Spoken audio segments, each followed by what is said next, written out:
नमस्कार मंडळी. तर आज आहे आपली चवळीच्या शेंगाची भाजी.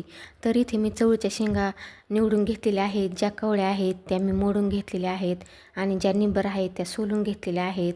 तर इथे कढईमध्ये मी थोडंसं तेल घेऊन त्यामध्ये पाव चमचा हळद आणि चवळीची शेंगा थोडंसं मीठ टाकून 1 मिनिटभर आपल्याला हे परतून घ्यायचं आहे.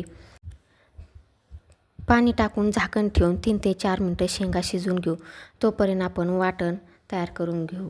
तर इथे मी 10-12 हिरव्या मिरच्या भाजून घेतलेल्या आहेत. थोडंसं खोबरं, प्रत्येकी 1-1 चमचा धने, तीळ, कारळं, यामध्ये आपल्याला थोडीशी कोथिंबीर टाकायची आहे. गॅसवर मांडून मी अशा प्रकारे हा कांदा भाजून घेतलेला आहे आणि ज्या मी मिरच्या, खोबरं सगळं भाजून वाटण घेतलेलं आहे ते थोडंसं तेल टाकून भाजून घेतलेलं आहे. तर मिक्सरच्या भांड्यामध्ये टाकून आपल्याला हे बारीक करून घ्यायचं आहे. तर यामध्ये मी कांदासुद्धा टाकलेला आहे. थोडंसं पाणी टाकायचं आणि बारीक असं आपल्याला वाटण तयार करून घ्यायचं आहे.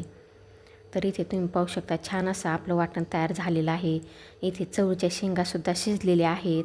तर कढईमध्ये 2 चमचे तेल घेऊ. त्यामध्ये ठेचून टाकलेला थोडासा आपल्याला लसूण टाकायचा आहे. त्यानंतर आपल्याला 1 चमचा कांदा लसूण मसाला, पाव चमचा हळद टाकायची आहे.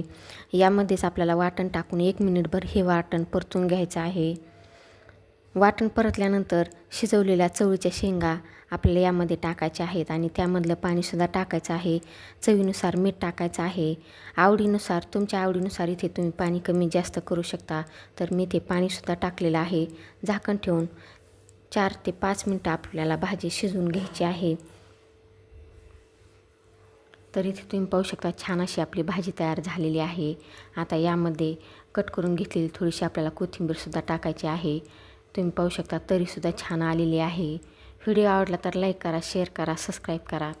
चला तर मग पुन्हा भेटूया पुढील एका अशाच रेसिपीमध्ये.